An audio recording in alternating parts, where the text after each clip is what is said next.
How to attract a mate without saying a word. We can literally sniff out a good partner. The scent that makes you sexier. Plus, they're identical triplets, but women voted one best looking. Hands off. Lifechangers starts now. So what attracts you the most to other people? Is it the way they look, the way they sound, perhaps the way they smell?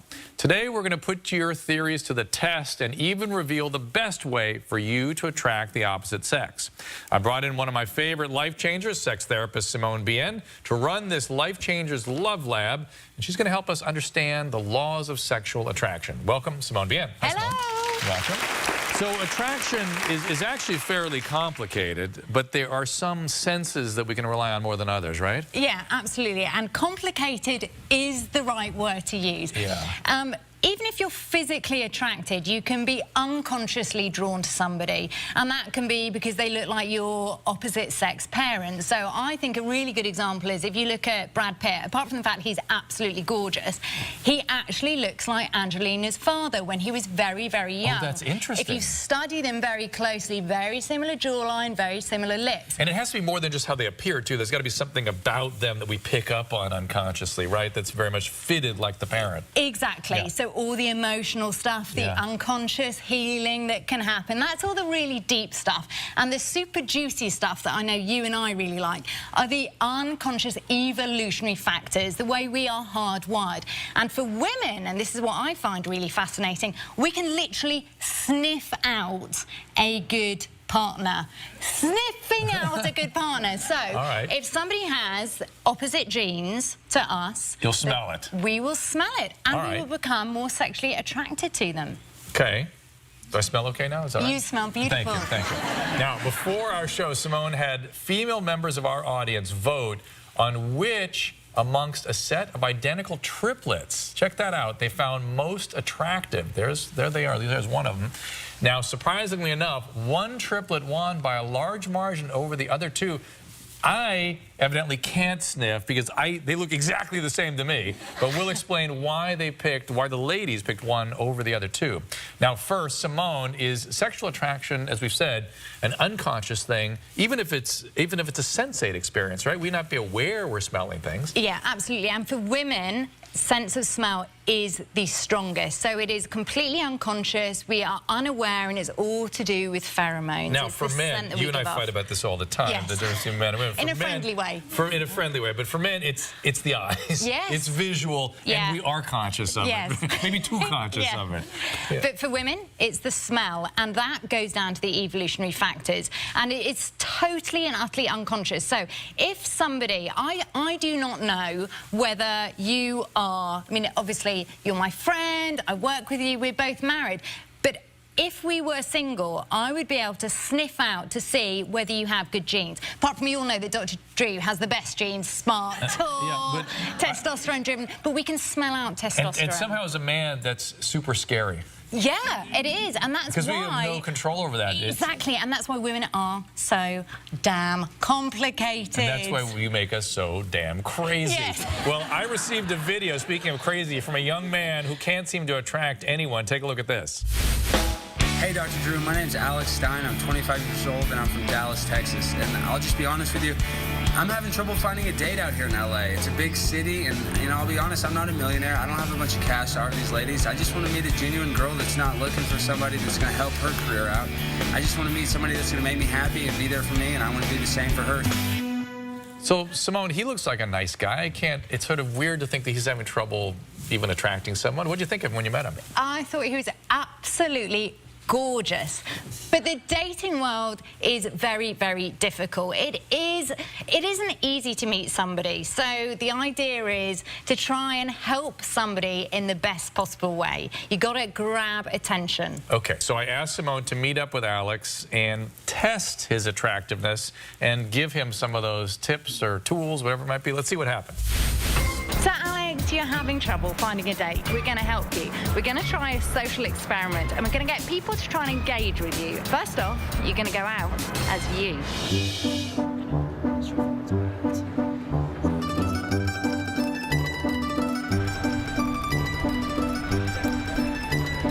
What if we got married and we could have 2 kids, a beautiful family?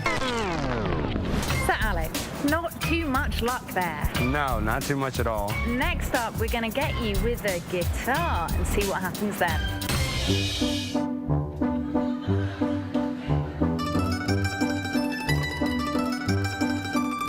Let me serenade you! You are no John Mayer with that guitar, my friend, but it's all right. We are going to get you into navy white. It could do the trick. Hey, what's up?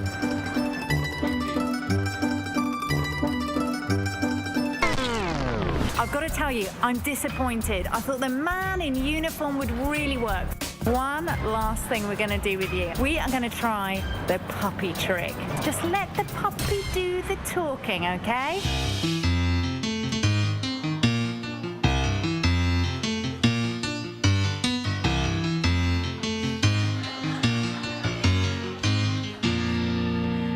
Are you really trying to meet your wife? Yeah, I'm really trying to meet a girl. I would probably go on a date. Well, let me put my number in your phone. Really? Yeah, I'm putting my number in it. Okay, go ahead. You did. We did it. Hi, everybody. Please welcome Alex. So, Alex, how many phone numbers did you actually get? I got 3 phone numbers from some pretty hot babes. From the puppy? Yeah, well, the puppy helped. Yeah, thank you. Were they vets or dog trainers or anything to do with the puppy? No, Dr. Drew, I was just outgoingly nice, you know. I just fed him compliments, and then bam, I was just dialing digits and phones like crazy. All right, Simone, the outgoingly nice. Is he overdoing outgoingly nice? I saw him before he had the props, he was asking people to marry him. Well, yeah, because I want to marry somebody, Dr. Drew. I just want to be forward with what I want. Yeah, but you see, that's what we need to just dial down quite a lot, my friend. He is absolutely gorgeous. He's lovely, he's handsome, he's smart. He smells good. He smells He triggers good, your but unconscious. He smells of a little bit of desperation. And we just got to turn that down, because let us know unconsciously that you like us. Simone, you don't have to tell us that you need to impregnate us. Right. Well, but his desire to impregnate is more aggression. But aggression isn't even as bad as desperation. Yeah. Desperation, women, talking about smells, they hate the stink of desperation more than anything else. There's some knowing looks like that. Oh, yeah. Oh, yeah. Needy ain't sexy. And which is sad for us men, because from about the age of 15 to 25, we're desperate. And the guys that aren't, by the way, you shouldn't trust. Well, college was so easy. When I was going to LSU, like, I just bought a girl a vodka tonic. Next thing you know, we're in bed. But out here in LA, it's like, it's impossible. They want, you know, like, career help. They want, you know, they want to one-up you, and it's just hard out here in LA. That's good. They're making you work for it. Yeah.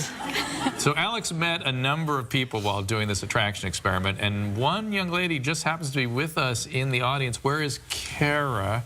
Kara, there you are. So you were attracted by, yes. Kara was attracted by the puppy. Yes, the puppy was That got you in the door. very adorable, and I just couldn't resist. And how about the owner of the puppy? How'd that go down after the puppy brought you in? You know, he seemed really nice and friendly and very approachable and genuine. And you gave him your number? Yeah. Well, is a little chemistry here? Had you questions you needed to ask her to be sure there's the right chemistry? Well, is it no. the dog that you love or the person behind the lead? You really couldn't help but really love the dog. I mean, you saw the puppy. I know. You know, but I mean, he just seemed really nice and, you know, genuine. And can I ask, this is something that women pick up on, right? And this is why I think dogs are really interesting as a prop, because you can kind of... How they mother the puppy. Yes. That's where he's going. Yes. What kind of parent are you to that damn puppy? Yeah, because we can show, we want a man who can stick around for child rearing and who can actually nurture something so that we don't have to take care of them. Did he look after the puppy well?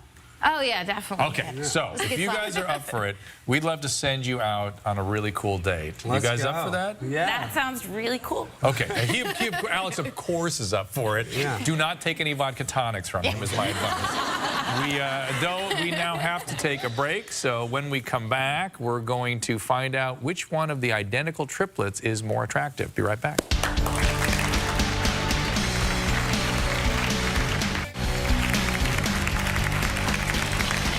Welcome Welcome back. So what makes you attracted to someone else? Psychosexual life changer Simone Bienne is here and helping us decipher the laws of attraction. So earlier today, we did a little experiment with identical triplets. We had them come into our audience holding area so the women in our studio audience could take a good look at them and vote for which one of them is the most attractive. As though there's a difference amongst. I can't see. They're mirror images, not mirror images, exact replicas. Now, I have to say, none of you were particularly disappointed with this assignment, audience. Thank you. Well done. Now, before we announce the results, let's meet the triplets. Please welcome Lance, Miles, and Jordan. Come on out, guys.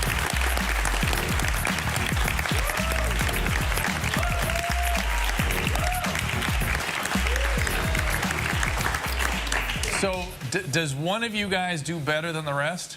I do. Did you talk to them before they came out I here? did, and supposedly one of them does better with the ladies and passes down the ex-girlfriends. I can't tell you apart, but They share. it goes back to 5th grade. Not like that, no. They share? No, We don't share. He's dated all my girlfriends in the Fifth past. grade, he had a 5th grade girlfriend, Still a and I girlfriend? dated her like 15 years later. Of course, I have to ask the question that everybody wants me to ask, which is, have you ever switched it up? Yes. Without them knowing it? Not like, dating, early in yeah. the relationships, when Early, they like don't taking know them us. out and everything, yeah. Like we'll meet a girl and we won't tell her we're triplets, and then we'll play it on her for like a couple weeks. And about, yeah. And then it happens. Then we tell her. Because we can't remember all the conversations we had with her. So. Has any one of you accidentally gotten ahead faster? Yes. And does that ahead. piss off one of your siblings? No, we usually, whoever, like he said, whoever spends the most time with her usually is the one that wins. the winner. Wow. Yeah. That must be a strange life. I have We don't triplets. do that on purpose. I have triplets. They are not, thank God, identical, so I don't have to deal with the kinds of things you guys deal with. Wow. But, you know, how would somebody distinguish amongst these guys? Now, we've established earlier that sense of smell is important, right? Does one of them smell differently than the rest? They may smell differently, but also there's a lot of unconscious emotional stuff going on. So they're not identical emotionally. No, although they have very similar tastes. They go to college, they do the same things, but they're not, they're different. They're 3 different human beings. Even though they're genetically identical, their life experiences have impacted on them to make them who they are.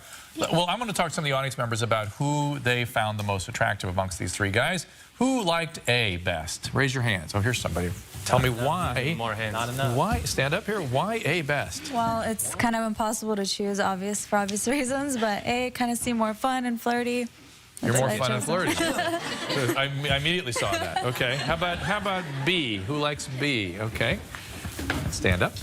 Yeah. You know? Is he more fun and flirty? No, I just thought he looked like a good combination of A and C.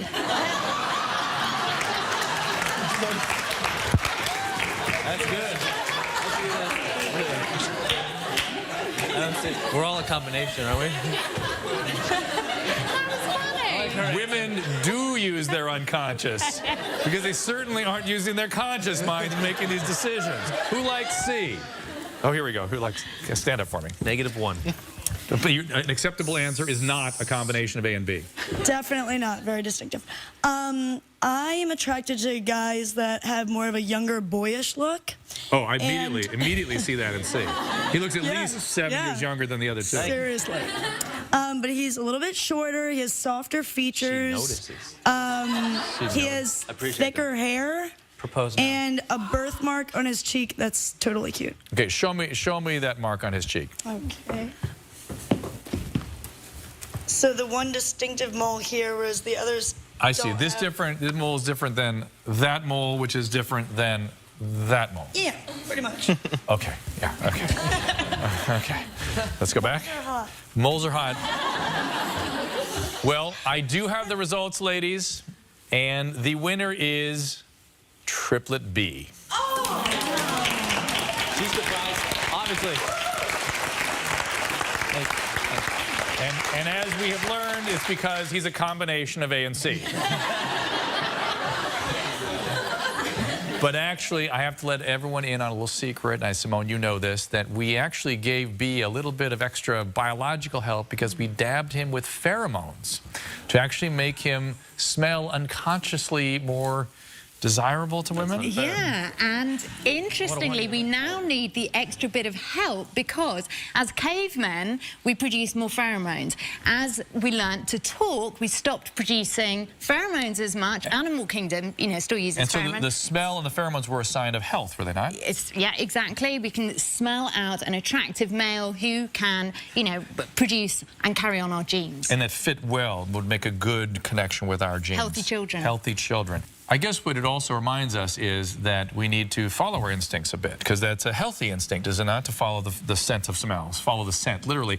But I would warn people that if you have a history of trauma, sometimes those instincts can get a little distorted and move you to repeat old bad mechanisms. And that's the thing, if you notice a pattern developing, then that's when you need to look at yourself. Okay, that's when you don't trust your instincts. Otherwise, you should listen to that voice that says, that guy's really cool. And also use all of your senses as well. Unlike men, who tend to use one sense. Eyes. Use it all. We will try. No. Never gonna happen. All right, I'm taking a break. Stay with us. We got more. Be right back.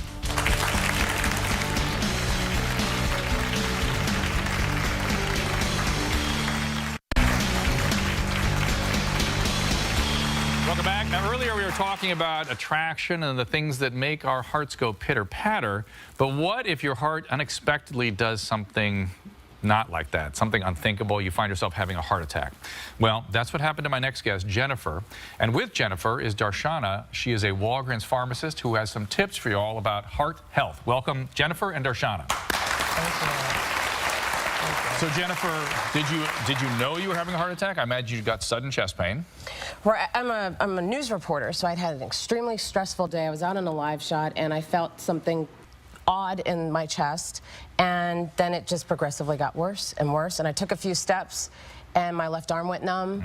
So I was having classic male symptoms of a heart attack, but at the time, I'm thinking I'm 36 years old. How could it be? I'm 36, I'm a female, it's impossible. Right. So were you short of breath? I went to short of breath. Did you feel I was like down an elephant sitting on your chest? Elephant sitting on my chest. Well, you said you took a couple steps. Did it stop you in your tracks? Just stops you. It said, don't move, don't move. Yeah, that's Absolutely. the classic fear, thing. that impending sense of doom. And then I was down on all fours. I'm throwing up. I'm vomiting. Oh, wow. And but you're 36. You figure it must be a flu. Something is Couldn't wrong. be a heart attack. Did you think heart attack? When the left arm went numb, I wondered. Then I got in the ambulance, and a lot of the problems with women in heart disease, sometimes the medical community doesn't take you seriously or doesn't think about it. And so he did the EKG, and it was normal. So then I'm saying, but this pain, I was panicked beyond belief.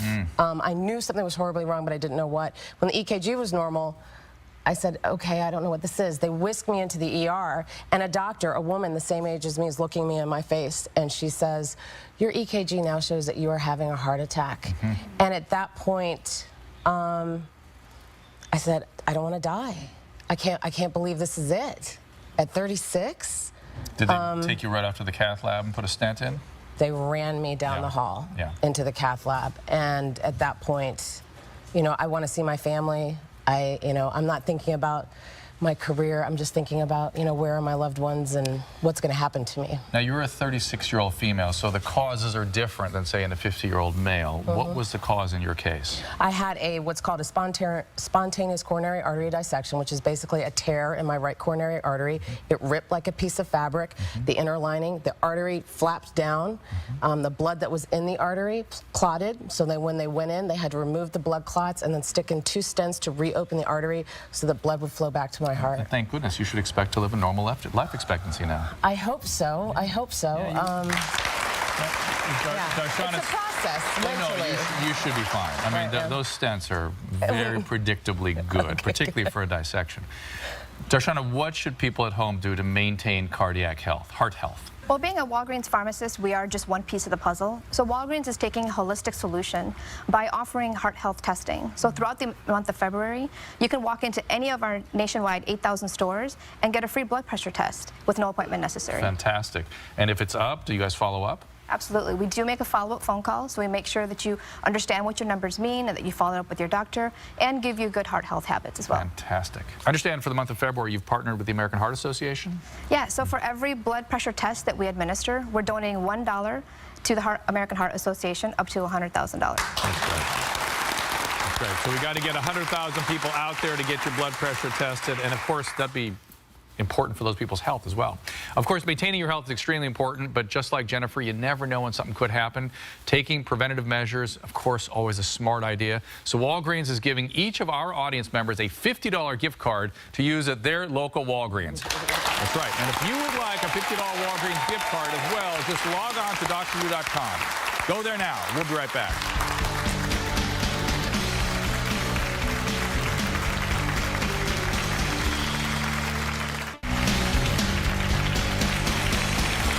Everyone wants to know how they can be more attractive when they're trying to meet someone. Simone, what takeaways do you have for our friends at home? Okay, number one, use a prop. Do anything you can to show yourself off, but make sure it's natural. If you're a dog person, use a dog. If you're a music person, use a guitar. Okay. But don't switch it up if you're not a music person, as we've seen. The other thing is also smile. No one can resist a smile. And also eye contact. Super, super, super important. Shows you're open and you want someone to come close. And then the third and final thing is mirroring. Look at you and me now like this. We have this unconscious connection. So that is what you need to do with somebody. If they touch their jaw, you subtly touch their jaw. It makes you connected. Yeah, research has shown if you mirror what somebody else is doing, whatever it is, they feel more comfortable. They feel more understood. All right, thank you, Simone, for those tips. I'm sure folks are going to try them out. And remember, if you or someone you know needs a life change, contact us at drdrew.com, and let's see what we can do for you. Until then, I'll see you next time on Life Changers.